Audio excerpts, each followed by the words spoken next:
ਵਾਹਿਗੁਰੂ ਜੀ ਕੀ ਫਤਿਹ।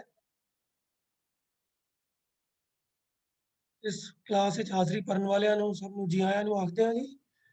ਹਰ ਸੋਮਵਾਰ ਦੀ ਤਰ੍ਹਾਂ ਵੀਰ ਹਰਜੀਤ ਸਿੰਘ ਜੀ ਸਾਡੇ ਨਾਲ ਗੁਰਮਤਿ ਫਿਲਾਸਫੀ ਦੇ ਕਿਸੇ ਵਿਸ਼ੇ ਦੇ ਉੱਤੇ ਵਿਚਾਰ ਸਾਂਝੇ ਕਰਦੇ ਹਨ। ਪਿਛਲੇ ਸੋਮਵਾਰ ਜੋ ਆਪ ਜੀ ਨੇ ਮਨੁੱਖਾ ਜੀਵਨ ਦੇ ਯਾਤਰਾ ਬਾਰੇ ਇੱਕ ਵਿਸ਼ਾ ਆਰੰਭ ਕੀਤਾ ਸੀ, ਉਸੇ ਵਿਸ਼ੇ ਨੂੰ ਅੱਗੇ ਤੋਰਦੇ ਹੋਏ ਅੱਜ ਸਾਡੇ ਨਾਲ ਵਿਚਾਰ ਹੋਰ ਸਾਂਝੇ ਕਰਨਗੇ। ਤੇ ਮੈਂ ਉਹਨਾਂ ਨੂੰ ਬੇਨਤੀ ਕਰਾਂਗਾ ਜੀ ਕਿ ਅੱਜ ਦਾ ਲੈਕਚਰ ਜੋ ਹੈ ਆਰੰਭ ਕਰਨ। ਵੀਰ ਹਰਜੀਤ ਸਿੰਘ ਜੀ, ਮਾਈਕ ਅਨਮਿਊਟ ਕਰ ਲੈਣਾ ਪਲੀਜ਼।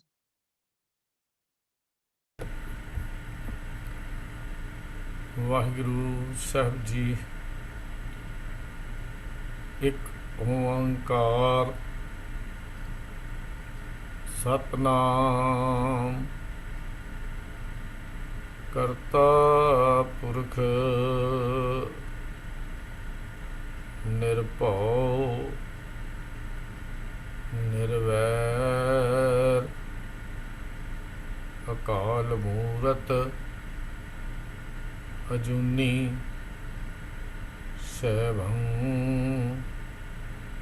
ਗੁਰ ਪ੍ਰਸਾਦ। ਵਾਹਿਗੁਰੂ ਜੀ ਕਾ ਖਾਲਸਾ, ਵਾਹਿਗੁਰੂ ਜੀ ਕੀ ਫਤਿਹ। ਪਰਮ ਸਨਮਾਨਯੋਗ ਅੱਜ ਦੀ ਗੁਰਮਤਿ ਕਲਾਸ ਵਿੱਚ ਹਾਜ਼ਰੀ ਭਰ ਰਹੇ ਗੁਰੂ ਸਵਾਰਿਓ, ਅਸੀਂ ਪਿਛਲੇ ਹਫ਼ਤੇ ਜੋ ਵਿਸ਼ਾ ਸ਼ੁਰੂ ਕੀਤਾ ਹੈ, ਮਨੁੱਖੀ ਯਾਤਰਾ ਤੇ ਇਹਦੀ ਮੰਜ਼ਿਲ ਕੀ ਹੈ, ਉਸ ਵਿਸ਼ੇ ਦੇ ਉੱਤੇ ਪਿਛਲੇ ਹਫ਼ਤੇ ਅਸੀਂ ਕੁਝ ਵਿਚਾਰਾਂ ਕਰ ਚੁੱਕੇ ਹਾਂ। ਫਿਰ ਥੋੜ੍ਹਾ ਜਿਹਾ 2-4 ਮਿੰਟ ਵਿੱਚ ਆਪਾਂ ਉਹਨੂੰ ਯਾਦ ਕਰ ਲਈਏ ਵੀ ਜਦੋਂ ਲੰਮਾ ਸਮਾਂ ਕਾਦਰ ਸਭ ਕੁਝ ਆਪਣੇ ਆਪ ਵਿੱਚ ਸਮੇਟ ਕੇ ਇੱਕ ਸੁੰਨ ਸਮਾਧ ਦੀ ਅਵਸਥਾ ਵਿੱਚ ਟਿਕਿਆ ਰਿਹਾ, ਕੁਝ ਨਹੀਂ ਸੀ, ਸੁੰਨ ਸੀ।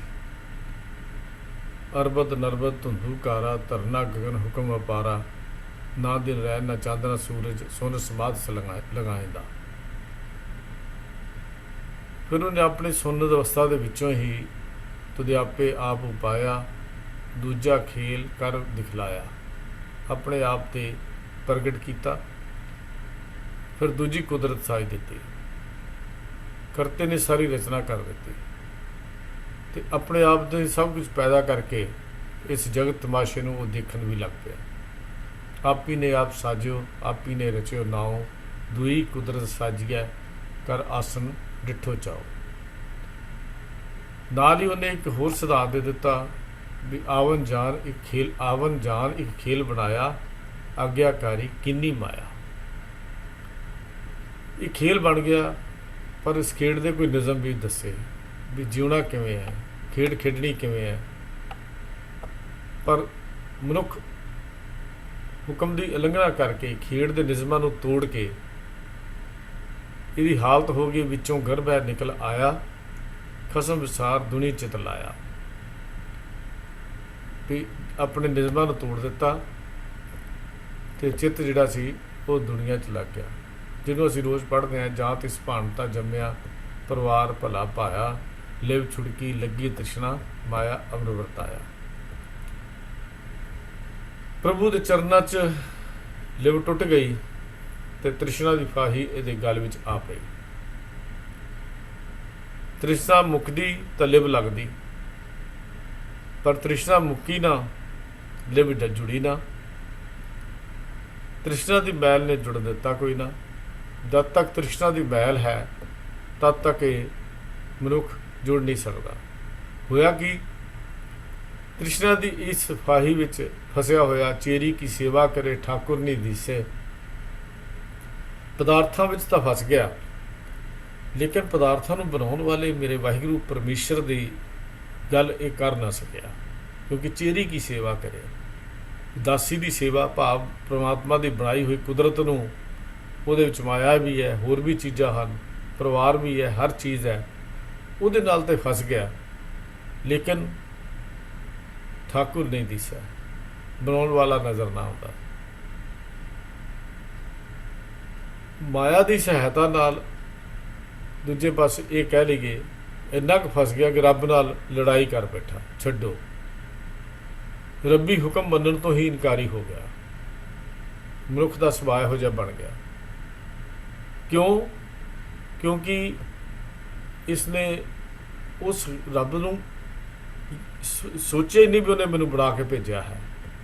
ਬਸ ਇਹਦਾ ਤਾਂ ਮਾਇਆ ਧਾਰੀਅਤ ਅੰਨਾ ਬੋਲਾ ਸ਼ਬਦ ਨਾ ਸੁਣੀ ਬੋ ਰੂਲ ਘਚੋਲਾ ਵਾਲੀ ਅਵਸਥਾ 'ਤੇ ਜਾ ਕੇ ਖੜਾ ਹੋ ਗਿਆ।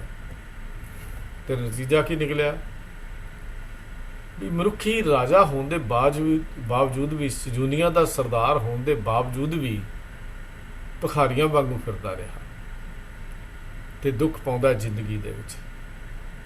ਨਰਪਤ ਏਕ ਸਿੰਘਾਸਣ ਸੋਇਆ, ਸੁਪਨੇ ਭਿਆ ਭਿਖਾਰੀ, ਅਸ਼ਤ ਰਾਜ ਬਿਸ਼ਰਤ ਦੁੱਖ ਪਾਇਆ, ਸੋ ਗਤ ਭਈ ਹਮਾਰੀ। ਸੂਰਠ ਰਾਗ ਵਿੱਚ ਭਗਤ ਰਵਿਦਾਸ ਜੀ ਸਾਨੂੰ ਸਮਝਾਉਂਦੇ ਨੇ। ਸੁਪਨੇ ਦੇ ਵਿੱਚ ਸੌਂ ਗਿਆ ਰਾਜਾ, ਨਰਪਤ ਭਿਖਾਰੀ ਬਣ ਗਿਆ। ਬਸ ਇਹੋ ਹਾਲਤ ਸਾਡਾ ਹੈ। ਵਾਹਿਗੁਰੂ ਦੀ ਬੰਦਗੀ ਚੰਗੀ ਨਹੀਂ ਲੱਗਦੀ। ਜਿਹੜੀ ਚੀਜ਼ ਅਸੀਂ ਛੱਡ ਜਾਣੀ ਹੈ ਉਹਦੇ ਨਾਲ ਅਸੀਂ ਮੁਹੱਬਤ ਕਰ ਲਈ। ਛੋੜ ਜਾਹੇ ਸੇ ਕਰੇ ਪ੍ਰਾਰ, ਕਾਮ ਨਾ ਆਵੇ ਸੇ ਜੰਜਾਲ, ਸੰਗ ਨਾ ਚਾਲੇ ਤਿਨ ਸਿਉ ਹੀਤ, ਜੋ ਬੁਰਾਈ ਸੋਈ ਮੀਤ। ਐਸੇ ਭਰਮ ਭੁੱਲੇ ਸੰਸਾਰਾ, ਜਨ ਪਦਾਰਥ ਖੋਏ ਗਵਾਰਾ। ਸਾਜ ਧਰਮ ਨਹੀਂ ਭਾਵੇ ਡੀਠਾ, ਝੂੜ ਤੋਂ ਸਿਉ ਰਚਿਓ ਮਿੱਠਾ। ਦਾਤ ਪਿਆਰੀ ਬਿਸਰਿਆ ਦਤਾਰਾ, ਜਾਣੇ ਨਾਹੀ ਮਰਨ ਵਿਚਾਰ।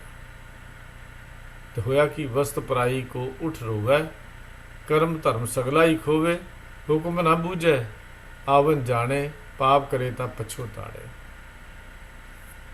ਨਤੀਜਾ ਜਮ ਮਰੇ, ਮਰੇ ਫਿਰ ਜੰਮੇ, ਬਹੁਤ ਸਜਾਏ ਪਿਆਰ ਦੇਸ਼ ਲੰਮੇ। ਉਸ ਅਵਸਥਾ 'ਤੇ ਪਹੁੰਚ ਗਿਆ। ਤਾਂ ਇਹ ਕੁਛ ਵਿਚਾਰਾਂ ਆਪਾਂ ਪਿਛਲੀ ਵਾਰੀ ਕੀਤੀਆਂ ਸੀ। ਅੱਜ ਇੱਕ ਛੋਟੀ ਜਿਹੀ ਕਹਾਣੀ ਨਾਲ, ਜੋ ਹੈ ਤਾਂ ਕਹਾਣੀ, ਆਪਾਂ ਗੱਲ ਸ਼ੁਰੂ ਕਰਦੇ ਹਾਂ।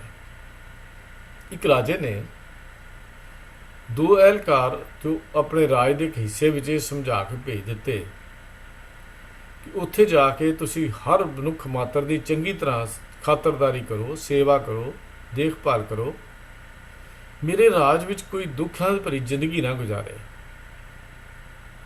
ਤੁਸੀਂ ਸਾਰੀ ਰਿਪੋਰਟ ਉੱਥੋਂ ਭੇਜਦੇ ਰਹਿਣਾ ਤੇ ਇੱਧਰੋਂ ਵੀ ਜਿਵੇਂ ਜਿਵੇਂ ਲੋੜ ਪਏਗੀ ਮੈਂ ਹੁਕਮ ਭੇਜਦਾ ਰਹਾਂਗਾ। ਦੋਵੇਂ ਅਹਿਲਕਾਰ ਸਤ ਵਚਨ ਕਹਿ ਕੇ ਜ਼ਰੂਰੀ ਸਮਾਨ ਲੈ ਕੇ ਤੁਰ ਪਏ। ਰਾਜ ਦੇ ਵਿੱਚ ਰਾਜੇ ਦੇ ਦੱਸੇ ਮੁਤਾਬਕ ਸੇਵਾ ਵਿੱਚ ਜੁਟ ਗਏ। ਨਾਲ ਸਿਪਾਹੀ ਸਨ, ਫੌਜ ਸੀ। ਇਹਨਾਂ ਦੀ ਲੋੜਵੰਦਾਂ ਦੀ ਸੇਵਾ ਹੋਣ ਲੱਗ ਪਈ। ਇੱਥੋਂ ਦੇ ਵਸਨੀਕਾਂ ਨੇ ਦੋਨਾਂ ਅਹਿਲਕਾਰਾਂ ਨੂੰ ਬੜਾ ਸਨਮਾਨ ਦੇਣਾ ਸ਼ੁਰੂ ਕਰ ਦਿੱਤਾ। ਹੁੰਦਾ ਹੀ ਹੈ, ਸਮਾਜ ਵਿੱਚ ਇਉਂ ਹੀ ਚੱਲਦਾ ਹੈ। ਜਿਹੜਾ ਬੰਦਾ ਕੁਝ ਕੰਮ ਕਰਦਾ ਹੈ ਉਹਦਾ ਸਨਮਾਨ ਹੋਣਾ ਲਾਜ਼ਮੀ ਹੈ, ਹੁੰਦਾ ਹੀ ਹੈ। ਇੱਥੋਂ ਦੇ ਅਹਿਲਕਾਰਾਂ ਨੇ, ਇੱਥੋਂ ਦੇ ਲੋਕਾਂ ਨੇ, ਵਸਨੀਕਾਂ ਨੇ ਦੋਨਾਂ ਅਹਿਲਕਾਰਾਂ ਨੂੰ ਬੜਾ ਸਨਮਾਨ ਦੇਣਾ ਸ਼ੁਰੂ ਕਰ ਦਿੱਤਾ। ਇੱਕ ਅਹਿਲਕਾਰ ਚੰਗਾ ਸੀ, ਉਸ ਨੂੰ ਇਹ ਸਮਝ ਆਈ ਵੀ ਅਸਲ ਸਨਮਾਨ ਤਾਂ ਉਸ ਰਾਜੇ ਦਾ ਹੈ ਜਿਹਦਾ ਸਾਰਾ ਕੁਝ ਅਸੀਂ ਵੰਡ ਰਹੇ ਹਾਂ। ਸਾਡਾ ਤਾਂ ਕੁਝ ਹੈ ਨਹੀਂ, ਅਸੀਂ ਤਾਂ ਨੌਕਰੀ ਚਾਕਰੀ ਕਰਨ ਆਏ ਹਾਂ, ਨੌਕਰੀ ਆਪਣੀ ਨਿਭਾ ਰਹੇ ਹਾਂ, ਸਾਡਾ ਤਾਂ ਕੁਛ ਹੈ ਨਹੀਂ। ਵੀ ਅਸਲ ਸਨਮਾਨ ਤਾਂ ਰਾਜੇ ਦਾ ਹੈ। ਤੇ ਦੂਜਾ ਅਹਿਲਕਾਰ ਇਹ ਸਮਝਦਾ ਸੀ ਕਿ ਇਹ ਜਿਹੜੀ ਵਡਿਆਈ ਹੈ, ਇਹ ਜਿਹੜਾ ਸਨਮਾਨ ਹੈ, ਹੁਣ ਇਹ ਮੇਰਾ ਆ, ਇਹ ਰਾਜੇ ਦਾ। ਉਹਨੂੰ ਨਾਮੋ ਨਿਸ਼ਾਨ ਭੁਲਾ ਦਿੱਤਾ। ਉਹਨੂੰ ਇਹ ਭੁੱਲ ਗਿਆ, ਪਚੰਦਰਿਆ ਵੀ ਜੇ ਕਿਤੇ ਰਾਜਾ ਤੈਨੂੰ ਕੁਝ ਦੇਵੇ ਹੀ ਨਾ ਤੇ ਤੂੰ ਕਿੱਥੇ ਵੰਡ ਕਿਵੇਂ ਸਕੇਗਾ। ਬਸ ਉਹ ਦਾਤ ਰਾਜੇ ਕੋਲ ਲਈ ਜਾਂਦਾ ਹੈ ਤੇ ਵਡਿਆਈ ਆਪਣੀ ਕਰਾਉਣੀ ਚਾਹੁੰਦਾ ਹੈ। ਉਹਦਾ ਹਾਲਤ ਇਹ ਹੋ ਗਈ। ਤੇ ਹੋਇਆ ਕਿ ਜਿਵੇਂ ਜਿਵੇਂ ਵਡਿਆਈ ਮਿਲਦੀ ਰਹੀ, ਹੁਣ ਮੈਂ ਦੀ ਖੁਰਾਕ ਮਿਲਦੀ ਰਹੀ, ਤਿਵੇਂ ਤਿਵੇਂ ਇਹ ਹੰਕਾਰੀ ਹੁੰਦਾ ਗਿਆ, ਅਭਿਮਾਨੀ ਹੁੰਦਾ ਗਿਆ। ਵੀ ਕਦੇ ਹੰਕਾਰੀ ਆਗਿਆਕਾਰੀ ਨਹੀਂ ਹੁੰਦਾ ਤੇ ਕਦੀ ਆਗਿਆਕਾਰੀ ਹੰਕਾਰੀ ਨਹੀਂ ਹੁੰਦਾ। ਇੱਕ ਸਿਧਾਂਤ ਬੜਾ ਕਮਾਲ ਦਾ ਹੈ ਵੀ ਹੰਕਾਰੀ ਮਨੁੱਖ ਕਦੀ ਆਗਿਆਕਾਰੀ ਨਹੀਂ ਬਣ ਸਕਦਾ। ਜਿਹਦੇ ਅੰਦਰ ਰਾਜ ਅਭਿਮਾਨ ਜਾਂ ਕੋਈ ਅਭਿਮਾਨ ਹੈ ਉਹ ਕਦੀ ਹੰਕਾਰੀ ਨਹੀਂ ਆਗਿਆਕਾਰੀ ਨਹੀਂ ਬਣ ਸਕਦਾ। ਜਿਹਨੂੰ ਪੈਸੇ ਦਾ ਮਾਣ ਹੈ, ਰੂਪ ਦਾ ਮਾਣ ਹੈ, ਜਿਹਨੂੰ ਸੰਸਾਰ ਦੇ ਪਦਾਰਥਾਂ ਦਾ ਮਾਣ ਹੈ, ਜਿਹਨੂੰ ਆਪਣੇ ਬਾਹਾਂ ਦੇ ਉੱਤੇ ਮਾਣ ਹੈ, ਜਿਹਨੂੰ ਆਪਣੇ ਪਰਿਵਾਰ ਦੇ ਉੱਤੇ ਮਾਣ ਹੈ, ਹੰਕਾਰ ਹੈ, ਉਹ ਕਦੀ ਆਗਿਆਕਾਰੀ ਨਹੀਂ ਹੁੰਦਾ। ਆਗਿਆਕਾਰੀ ਜਿਹੜਾ ਹੋ ਜਾਏ ਉਹ ਕਦੀ ਫਿਰ ਹੰਕਾਰ ਨਹੀਂ ਕਰਦਾ। ਗੁਰੂ ਪਾਤਸ਼ਾਹ ਜੀ ਨੇ ਬੜੀ ਕਮਾਲ ਦੀ ਵਿਚਾਰ ਦਿੱਤੀ ਹੈ ਆਸਾ ਕੀ ਵਾਰ ਵਿੱਚ। ਕਹਿੰਦੇ ਨੇ ਚਾਕਰ ਲੱਗਿਆ ਚਾਕਰੀ, ਨਾਲੇ ਘਰ ਬਾਦ, ਗੱਲਾਂ ਕਰੇ ਘਨੇਰੀਆਂ, ਖਸਮ ਨਾ ਪਾਏ ਸਾਧ। ਹੁਣ ਖਸਮ ਦਾ ਸਵਾਦ ਤਾਂ ਨਹੀਂ ਨਾ ਲੈ ਸਕਦਾ। ਚਾਕਰ ਚਾਕਰੀ ਤਾਂ ਕਰਦਾ ਹੈ, ਨੌਕਰੀ ਤਾਂ ਕਰਦਾ, ਨਾਲੇ ਹੰਕਾਰ ਦੀਆਂ ਗੱਲਾਂ ਕਰੀ ਜਾਂਦਾ। ਲੋ ਜੀ, ਜੇ ਮੈਂ ਨਾ ਹੁੰਦਾ ਤਾਂ ਇਹਦਾ ਕੁਛ ਨਹੀਂ ਸੀ ਬਣਨਾ, ਮੈਂ ਨਾ ਹੁੰਦਾ ਇਹਦਾ ਕੰਮ ਹੀ ਨਹੀਂ ਸੀ ਚੱਲਣਾ, ਮੈਂ ਨਾ ਹੁੰਦਾ ਤਾਂ ਇਹਨੂੰ ਸੇਲ ਹੀ ਨਹੀਂ ਸੀ ਹੋਣੀ, ਜੇ ਦੁਕਾਨ 'ਤੇ ਮੈਂ ਨਾ ਕੰਮ ਕਰਦਾ ਹੁੰਦਾ ਤਾਂ ਬਚਣਾ ਹੀ ਕੱਖ ਨਹੀਂ ਸੀ। ਗੱਲਾਂ ਕਰੇ ਘਨੇਰੀਆਂ। ਹੁਣ ਇਹੋ ਜਿਹਾ ਬੰਦਾ ਕਦੀ ਮਾਲਕ ਦੀ ਖੁਸ਼ੀ ਨਹੀਂ ਲੈ ਸਕਦਾ। ਮਜਬੂਰੀ ਆ ਉਹਦੀ ਮਾਲਕ ਦੀ, ਵੀ ਉਹਨੇ ਆਪਣੀ ਮਜਬੂਰੀ ਕਰਕੇ ਉਹਨੂੰ ਰੱਖਿਆ ਹੋਇਆ, ਲੇਕਿਨ ਉਹ ਕਦੀ ਖਸਮ ਦਾ ਸਵਾਦ ਨਹੀਂ ਲੈ ਸਕਦਾ। ਤੇ ਫਿਰ ਚਾਕਰ ਲੱਗੇ ਚਾਕਰੀ, ਨਾਲੇ ਘਰ ਬਾਦ, ਗੱਲਾਂ ਕਰੇ ਘਨੇਰੀਆਂ, ਖਸਮ ਨਾ ਪਾਏ ਸਾਧ। ਅਗਲੀ ਗੱਲ ਜਿਹੜੀ ਉਹ ਸਮਝਣ ਵਾਲੀ ਸੀ, ਆਪ ਗਵਾਏ ਸੇਵਾ ਕਰੇ ਤਾਂ ਕਿਛ ਪਾਏ ਮਾਨ। ਉੱਥੇ ਕਿਛ ਦੀ ਲਫ਼ਜ਼ ਨਾਲ ਵਰਤਿਆ ਗੁਰੂ ਪਾਤਸ਼ਾਹ ਜੀ ਨੇ, ਵੀ ਹੋ ਸਕਦਾ ਆਪਾਂ ਭਾਵ ਗਵਾ ਲਵੇ ਤੇ ਜੁੜ ਜਾਏ ਤੇ ਕੁਝ ਮਾਨ ਮਿਲ ਜਾਏ। ਇਹ ਵੀ ਤੇਰੀ ਆਪਣੀ ਮਰਜ਼ੀ ਨਾਲ ਨਹੀਂ, ਮੇਰੇ ਦਤਾਰ ਦੀ ਬਖਸ਼ਿਸ਼ ਨਾਲ। ਮਾਨ ਤੇ ਅਭਿਮਾਨ ਦੋ ਚੀਜ਼ਾਂ ਹਨ। ਜਿਹੜਾ ਸੇਵਕ ਹੈ ਇਹ ਦੋਨਾਂ ਚੋਂ ਅਗਰ ਨਹੀਂ ਬਾਹਰ ਨਿਕਲਦਾ ਤਾਂ ਉਹ ਸੇਵਕ ਹੋਣ ਦਾ ਹੱਕਦਾਰ ਨਹੀਂ ਹੈ। ਗੁਰੂ ਅਰਜਨ ਦੇਵ ਮਹਾਰਾਜ ਸੱਚੇ ਪਾਤਸ਼ਾਹ ਜੀ ਦਾ ਇੱਕ ਬਚਨ ਦਾ, ਮਾਨ ਅਭਿਮਾਨ ਮੰਦ ਹੈ ਸੋ ਸੇਵਕ ਨਹੀਂ। ਮਾਨ ਤੇ ਅਭਿਮਾਨ ਦੋਨਾਂ ਚੋਂ ਬਾਹਰ ਹੋ ਜਾਏ, ਹੰਕਾਰ ਤੋਂ ਵੀ ਤੇ ਆਪਣੀ ਪ੍ਰਿਸ਼ਟਤਾ ਤੋਂ ਵੀ, ਆਪਣੀ ਹੁੰਦੀ ਵਡਿਆਈ ਤੋਂ ਵੀ। ਜਿਹੜਾ ਬੰਦਾ ਹੰਕਾਰੀ ਹੈ ਜਾਂ ਆਪਣੀ ਵਡਿਆਈ ਚਾਹੁੰਦਾ, ਉਹ ਬੰਦਾ ਸੇਵਕ ਨਹੀਂ ਬਣ ਸਕਦਾ। ਪਰ ਮਨੁੱਖ ਦਾ ਹਾਲ ਤਾਂ ਇਹ ਹੋ ਗਿਆ, ਸਲਾਮ ਜਵਾਬ ਦੋਵੇਂ ਕਰੇ, ਮੁੱਢੋਂ ਕੁੱਥਾ ਜਾਏ, ਨਾਨਕ ਦੋਵੇਂ ਕੁੜੀਆਂ ਥਾਂ ਨਾ ਕਾਈ ਪਾਏ। ਮੱਥਾ ਵੀ ਟੇਕੇ ਤੇ ਹੁਜਤਾਂ ਵੀ ਕਰੇ, ਬਾਣੀ ਪੜ੍ਹੇ ਵੀ ਤੇ ਬਾਣੀ ਨੂੰ ਮਜ਼ਾਕ ਵੀ ਕਰੇ, ਗੁਰੂ ਦੇ ਗੱਲ ਕਰੇ ਵੀ, ਗੁਰੂ ਦਾ ਕਿਹਾ ਵੀ ਨਾ ਮੰਨੇ। ਹੋਰ ਸਵਾਲ ਕੀ ਹੁੰਦਾ? ਸਲਾਮ ਜਵਾਬ ਕੀ ਹੈ? ਸਲਾਮ ਤਾਂ ਕਰ ਰਿਹਾ ਝੁੱਕ ਕੇ, ਪਰ ਅੱਗੋਂ ਜਵਾਬ ਵੀ ਦੇਈ ਜਾਂਦਾ, ਨਹੀਂ ਜੀ ਮੈਂ ਨਹੀਂ ਕਰਨਾ, ਕਿਸੇ ਹੋਰ ਕੋ ਕਰਾ ਲਓ। ਸਲਾਮ ਤਾਂ ਗੁਰੂ ਦੇ ਬੱਚਿਆਂ ਨੇ ਵੀ ਕੀਤੀ ਸੀ, ਸਲਾਮ ਤਾਂ ਉਹਦਾ ਦਾਸੂ ਨੇ ਵੀ ਕੀਤੀ ਸੀ, ਝੁਕੇ ਹੋਈ ਸਨ, ਲੇਕਿਨ ਝੁਕਣ 'ਚ ਬੜਾ ਫਰਕ ਹੈ। ਉਹਨਾਂ ਦੇ ਹੰਕਾਰ ਹੋ ਨਾ ਝੁਕੇ ਸੀ। ਇੱਕ ਪਿਆਰ ਨਾਲ ਝੁਕਣਾ, ਇੱਕ ਹੰਕਾਰ ਨਾਲ ਝੁਕਣਾ ਹੈ। ਭਲਿਆ ਹੰਕਾਰ ਦੇ ਝੁਕੇ ਹੋਏ ਹੰਕਾਰੀ ਦਾ ਝੁਕਣਾ ਵੀ ਪ੍ਰਵਾਨ ਨਹੀਂ ਹੈ, ਤੇ ਪਿਆਰ ਨਾਲ ਮਨੁੱਖ ਦਾ ਖੜੇ ਹੋਣਾ ਵੀ ਪ੍ਰਵਾਨ ਹੋ ਜਾਂਦਾ ਹੈ, ਕਿਉਂਕਿ ਉਹਦਾ ਅੰਦਰੋਂ ਮਨ ਝੁਕ ਗਿਆ, ਉਹਦਾ ਮਨ ਅੰਦਰੋਂ ਝੁਕਿਆ। ਤਾਂ ਇਹ ਜਿਹੜੀ ਗੱਲ ਸੀ ਇਹ ਇਹੋ ਜਿਹੀ ਬਣ ਗਈ। ਕੁਝ ਸਮੇਂ ਬਾਅਦ ਰਾਜੇ ਨੇ ਵਾਪਸੀ ਦਾ ਹੁਕਮ ਦੇ ਦਿੱਤਾ, ਵੀ ਜਿਹੜਾ ਆਗਿਆਕਾਰੀ ਸੀ ਉਹਨੂੰ ਤਾਂ ਖੁਸ਼ੀ ਹੋਈ ਵੀ ਚਲੀਏ, ਹੁਣ ਹੁਕਮ ਆ ਗਿਆ। ਜਲਦੀ ਨਾਲ ਤਿਆਰੀ ਕਰਕੇ ਹੁਕਮ ਨੂੰ ਸਿਰੇ ਮੱਥੇ ਮੰਨਦਾ ਹੋਇਆ ਉਹ ਵਾਪਸ ਤੁਰ ਪਿਆ। ਪਰ ਦੂਜੇ ਪਾਸੇ ਜਿਹੜਾ ਬੰਦਾ ਇੱਥੇ ਆਪਣੀ ਮਾਨ ਵਡਿਆਈ 'ਚ ਪੈ ਗਿਆ, ਉਹ ਕਹੇ ਛੱਡੋ, ਰਾਜੇ ਨੇ ਐਵੇਂ ਸੱਦ ਲਿਆ, ਕੀ ਕਰਨਾ ਜਾ ਕੇ। ਪਰ ਮਜਬੂਰੀ ਹੈ, ਹੁਕਮ ਉਹਨੂੰ ਮੋੜ ਤਾਂ ਸਕਦਾ ਨਹੀਂ।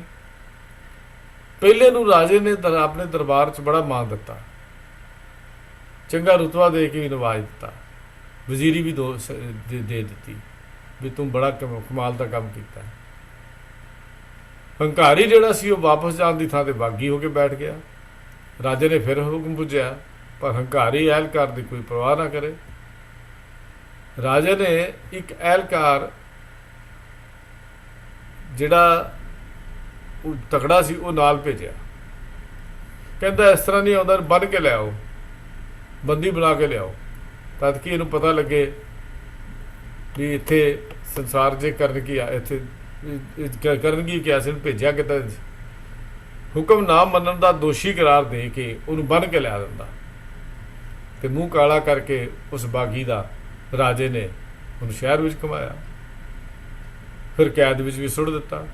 ਬਸ ਇਹੋ ਹੀ ਕਹਾਣੀ ਹੈ, ਲੰਮੀ ਕੈਦ ਦੀ ਸਜ਼ਾ ਜਿਹੜੀ ਉਹਨੂੰ ਮਿਲ ਗਈ। ਇਸ ਗਾਥਾ, ਇਸ ਕਹਾਣੀ ਦੇ ਵਿੱਚੋਂ ਇੱਕ ਜੀਵਨ ਦਾ ਬੜਾ ਗੁੱਝਾ ਭੇਦ ਛੁਪਿਆ ਹੋਇਆ ਹੈ। ਜਿਸ ਕਹਾਣੀ ਨੂੰ, ਇਸ ਗਾਥਾ ਨੂੰ ਕਹਾਣੀ ਨਾ ਸਮਝਣਾ। ਇਹਦੇ 'ਚ ਗੁੱਝਾ ਭੇਜ ਹੈ ਵੀ ਜਿਹੜਾ ਜੀਵ ਰੱਬੀ ਹੁਕਮ ਵਿੱਚ ਤੁਰਦਿਆਂ, ਕਿਹੜਾ ਕਹੋ ਨਾਨਕ ਸਭ ਤੇਰੀ ਵਡਿਆਈ, ਕੋਈ ਨਾਉ ਨਾ ਜਾਣੇ ਮੇਰਾ, ਦੇ ਸੱਚ ਨੂੰ ਸੰਭਾਲ ਕੇ ਇੱਕ ਦਿਨ ਰੱਬੀ ਦਰਬਾਰ ਦੇ ਵਿੱਚੋਂ ਆਏ ਹੁਕਮ ਨਾਲ ਚਲੇ ਜਾਂਦਾ ਹੈ, ਤਾਂ ਗੁਰਮੁਖਤਾਈ ਦੇ ਉੱਚਤਮ ਰੁਤਬੇ ਨੂੰ ਉਹ ਮਾਨ ਪ੍ਰਾਪਤ ਕਰ ਲੈਂਦਾ ਹੈ। ਉਹਨੂੰ ਸਤਿਕਾਰ, ਮਾਨ ਸਤਿਕਾਰ ਮਿਲਦਾ ਹੈ। ਅਸਲ 'ਚ ਗੁਰਮੁਖ ਦਾ, ਉਹਨੂੰ ਗੁਰਮੁਖ ਦਾ ਰੁਤਬਾ ਮਿਲਦਾ ਹੈ। ਫਿਰ ਮੈਂ ਗੱਲ ਦੁਹਰਾ ਦਿਆਂ ਵੀ ਜਿਹੜਾ ਬੰਦਾ ਰੱਬੀ ਹੁਕਮ ਵਿੱਚ ਤੁਰ ਕੇ ਇਸ ਜੀਵਨ ਦੀ ਕਾਰ ਕਮਾਉਂਦਿਆਂ ਹੋਇਆਂ ਹੁਕਮ ਰਜ਼ਾਈ ਚੱਲਣ ਦੀ ਜਾਚ ਸਿੱਖ ਲਵੇ, ਉਹ ਸੱਚ ਨੂੰ ਸੰਭਾਲ ਕੇ, ਆਪਣੇ ਹਿਰਦੇ ਵਿੱਚ ਸੱਚ ਨੂੰ ਸੰਭਾਲ ਕੇ ਰੱਬੀ ਦਰਬਾਰ ਵਿੱਚ ਰੱਬੀ ਹੁਕਮ ਨਾਲ ਤੁਰ ਜਾਂਦਾ ਹੈ, ਤਾਂ ਉਸ ਨੂੰ ਉੱਥੇ ਰੱਬ ਦੇ ਘਰ 'ਚ ਗੁਰਮੁਖਤਾਈ ਦਾ ਉੱਚਤਮ ਰੁਤਬੇ ਦਾ ਸਤਿਕਾਰ ਮਿਲਦਾ ਹੈ। ਇਹ ਗੁਰਮੁਖਤਾਈ ਦਾ ਫੈਸਲਾ ਪਿਆਰਿਓ ਇਸ ਸੰਸਾਰ ਵਿੱਚ ਨਹੀਂ ਜੇ ਹੁੰਦਾ, ਇਹ ਨਿਰੰਕਾਰ ਦੇ ਘਰ ਵੀ ਜਾ ਕੇ ਹੁੰਦਾ ਹੈ। ਅਸੀਂ ਭਾਵੇਂ ਗੁਰਮੁਖ ਜਨਮ ਸਵਾਰ ਦਰਗਾਹ ਚੱਲਿਆ, ਸੱਚੀ ਦਰਗਾਹ ਜਾਏ, ਸੱਚਾ ਪਿੜ ਮੱਲੇ ਦੇ ਕਾਰਡ ਛਪਾ ਦਈਏ, ਇਸ਼ਤਿਹਾਰ ਛਾਪ ਦਈਏ, ਪਰ ਇਸ ਦਾ ਫੈਸਲਾ ਮੇਰੇ ਹੱਥ ਵਿੱਚ ਨਹੀਂ, ਤੁਹਾਡੇ ਹੱਥ ਵਿੱਚ ਨਹੀਂ। ਗੁਰੂ ਕੇ ਪਿਆਰਿਓ, ਇਹ ਫੈਸਲਾ ਮੇਰੇ ਨਿਰੰਕਾਰ ਦੇ ਹੱਥ ਵਿੱਚ ਹੈ ਕਿ ਗੁਰਮੁਖਤਾਈ ਦੀ ਪਦਵੀ ਕਿਸ ਨੂੰ ਮਿਲਣੀ ਹੈ, ਕਿਸ ਨੂੰ ਨਹੀਂ ਮਿਲਣੀ, ਇਹ ਨਿਰੰਕਾਰ ਦੇ ਘਰ ਵਿੱਚ ਹੈ। ਪਰ ਜਿਹੜੇ ਦੂਜੇ ਪਾਸੇ ਦੀ ਗੱਲ ਕਰੀਏ, ਉਹ ਬੜੇ ਪਿਆਰ ਦੀ ਗੱਲ ਗੁਰੂ ਪਾਤਸ਼ਾਹ ਸਮਝਾਉਂਦੇ ਨੇ। ਕਹਿੰਦੇ ਨੇ, ਆਪੀ ਨੇ ਭੂਗ ਭੂਗ ਕੈ ਹੋਏ ਭਸਮੜ ਭੌਰ ਸਿਧਾਇਆ, ਵੱਡਾ ਹੋਵਾ ਦੁਨੀਦਾਰ ਗੱਲ ਸੰਗਤ ਘੱਤ ਚਲਾਇਆ, ਅੱਗਾ ਕਰਨੀ ਕੀਰਤ ਬਚ ਗਿਆ, ਬਹਿ ਲੇਖਾ ਕਰ ਸਮਝਾਇਆ, ਥਾਵ ਨਾ ਹੋਏ ਪਹੁੰਚਦੀ, ਹੁਣ ਸੁਣੀਏ ਕਿਆ ਰਵਾਇਆ, ਮਨ ਅੰਧੇ ਜਨਮ ਗਵਾਇਆ। ਆਸਾ ਕੀ ਵਾਰ ਦੇ ਵਿੱਚ ਅਸੀਂ ਪੜ੍ਹਦੇ ਹਾਂ, ਗੁਰੂ ਪਾਤਸ਼ਾਹ ਜੀ ਦਾ ਬਚਨ ਜਿਹੜਾ ਹੈ ਉਹ ਆਸਾ ਕੀ ਵਾਰ ਦੇ ਵਿੱਚ ਹੈ। ਇਹਨੂੰ ਜੇ ਸਮਝ ਲਈਏ ਤਾਂ ਸਾਡੀ ਗੱਲ ਜਿਹੜੀ ਬਣ ਜਾਵੇ ਵੀ ਹੁੰਦਾ ਕੀ ਹੈ। ਜੀਵ ਇਸ ਇਸ ਸੰਸਾਰ ਵਿੱਚ ਆ ਕੇ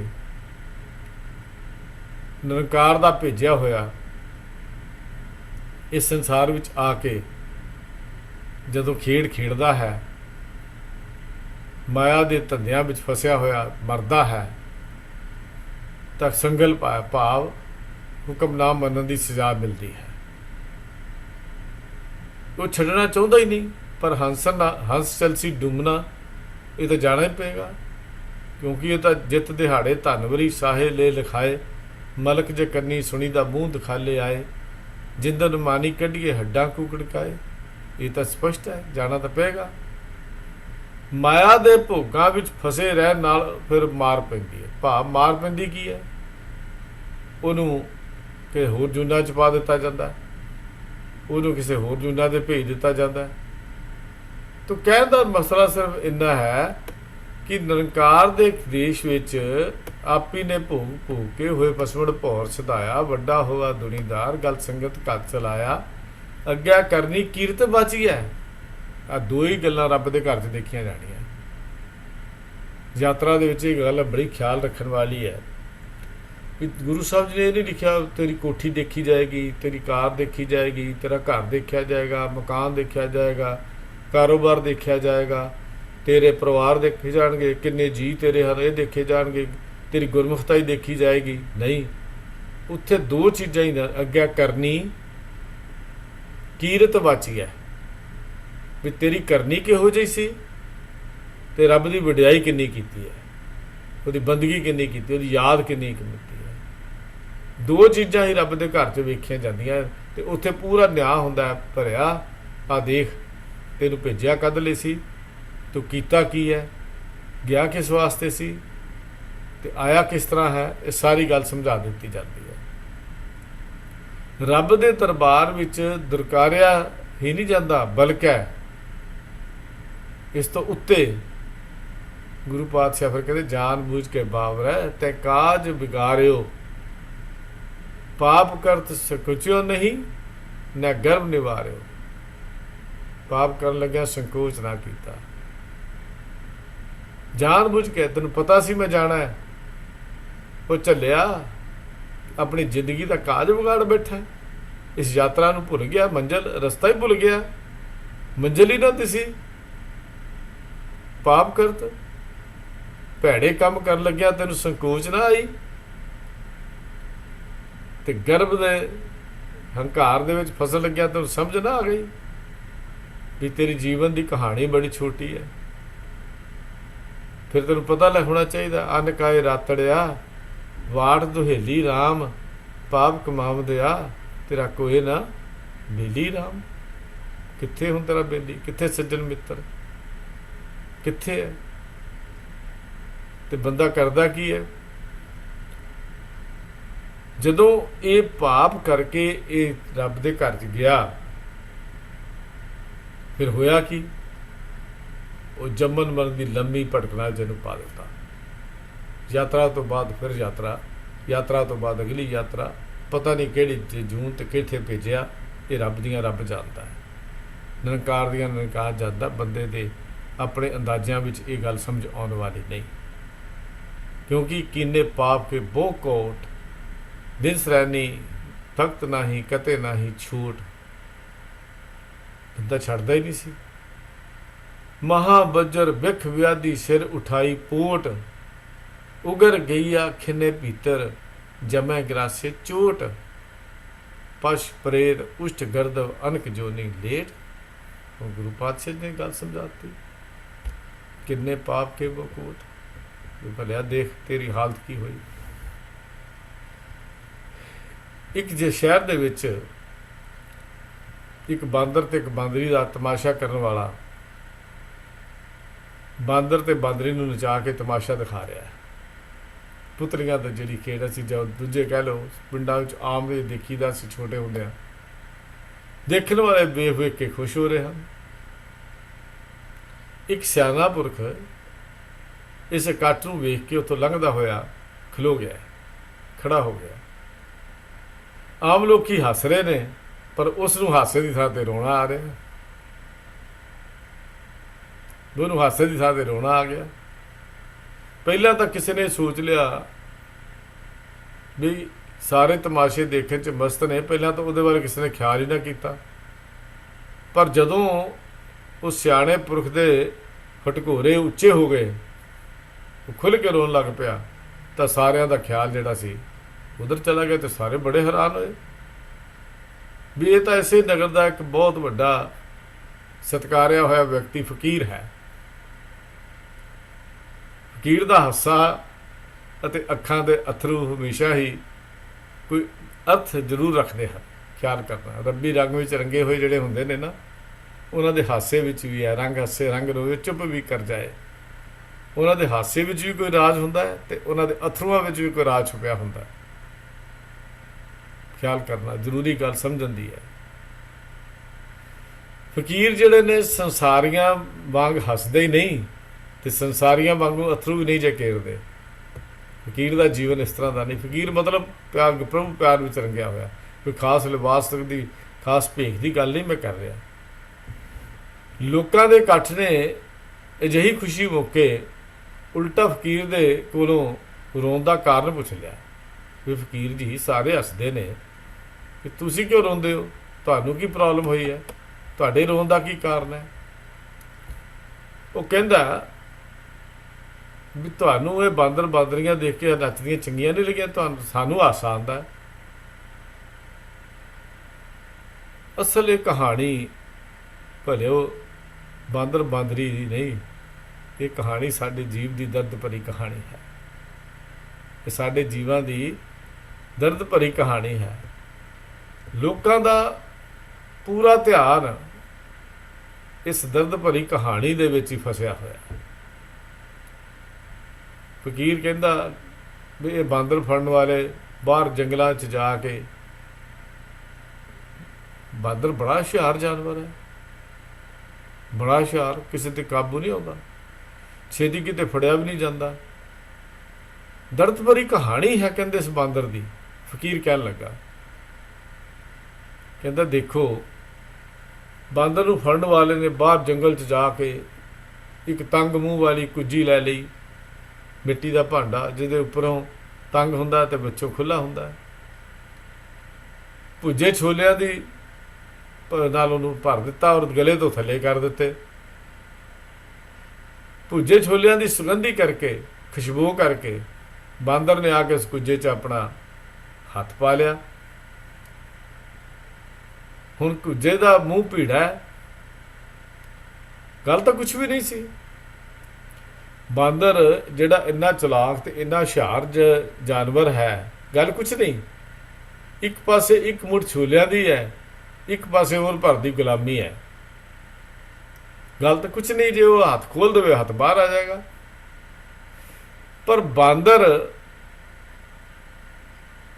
ਸਾਰੀ ਜ਼ਿੰਦਗੀ ਗੁਲਾਮੀ ਸਵੀਕਾਰ ਕਰਨਾ ਪ੍ਰਵਾਨ ਕਰ ਲੈਂਦਾ, ਲੇਕਿਨ ਇੱਕ ਮੁੱਠ ਛੋਲਿਆਂ ਦੀ ਛੱਡਣ ਨੂੰ ਤਿਆਰ ਨਹੀਂ ਹੋਇਆ।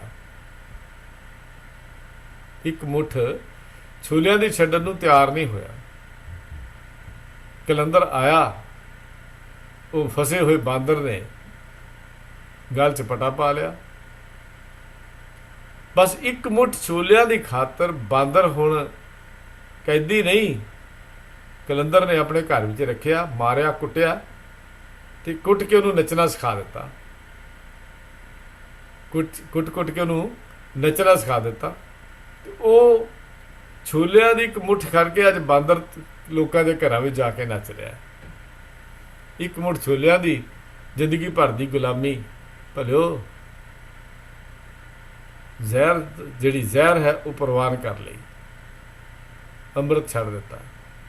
ਬਸ ਜੀਵ ਦੀ ਕਹਾਣੀ ਵੀ ਤੇ ਹੋਈ ਹੈ ਨਾ, ਯਾਤਰਾ ਵਿੱਚ ਇਹੋ ਕੁਝ ਤਾਂ ਹੋ ਰਿਹਾ ਹੈ।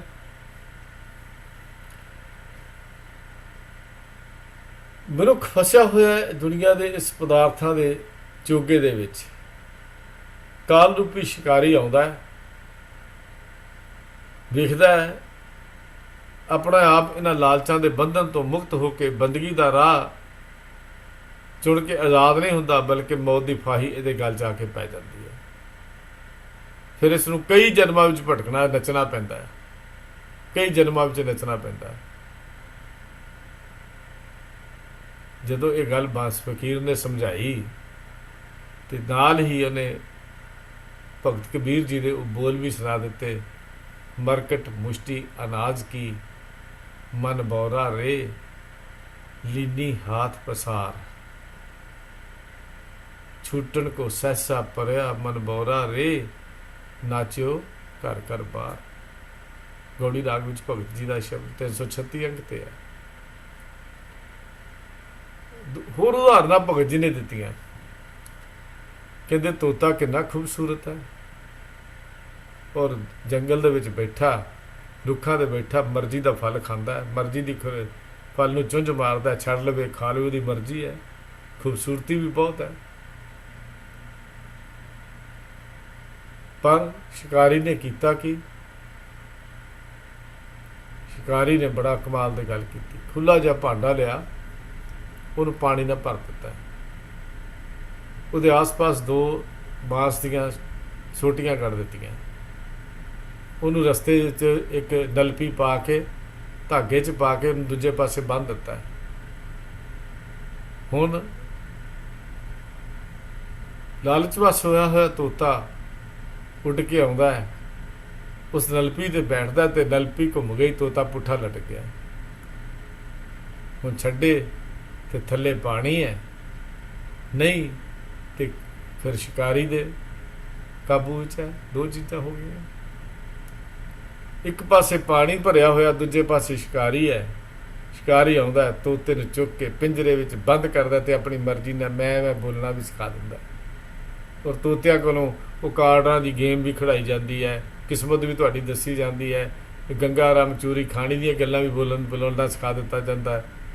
ਪਰ ਹੈ ਤਾਂ ਭਾਈ ਪਿੰਜਰੇ 'ਤੇ ਬੰਦ ਨਾ। ਸਿਆਣੇ ਲੋਕ ਕਹਿੰਦੇ ਨੇ ਪਿੰਜਰਾ ਭਾਵੇਂ ਸੋਨੇ ਦਾ ਹੋਵੇ, ਉਹ ਅਕਸਰ ਕੈਦ ਹੀ ਹੁੰਦਾ ਹੈ। ਉਹਨੂੰ ਕੀ ਹੈ, ਸੋਨੇ ਦਾ ਪਿੰਜਰੇ 'ਚ ਪਾ ਦਿਓ, ਲੋਹੇ ਦੇ 'ਚ ਪਾ ਦਿਓ, ਕੈਦ ਤਾਂ ਕੈਦ ਹੈ। ਬਸ ਉਹ ਕੈਦ ਵਿੱਚ ਜਾ ਫਸਿਆ। ਹਾਥੀ ਦੇਖੋ ਕਿੰਨਾ ਬਲਵਾਨ ਜਾਨਵਰ ਹੈ। ਤੀਜੀ ਉਦਾਹਰਨ ਭਗਤ ਜੀ ਨੇ ਦਿੱਤੀ ਹਾਥੀ ਦੀ। ਕਾਲ ਭੂਤ ਕੀ ਹਸਤਨੀ ਮਨ ਬੌਰਾ ਰੇ। ਕਹਿੰਦੇ ਦੇਖਿਆ ਹਾਥੀ ਨੂੰ, ਪਰ ਮੁਹਾਵਤ ਬੜਾ ਹੁਸ਼ਿਆਰ ਹੈ। ਹਾਥੀ ਦੀ ਤਾਕਤ ਉਹਦਾ ਕੋਈ ਉਹਦਾ ਜ਼ੋਰ ਨਹੀਂ।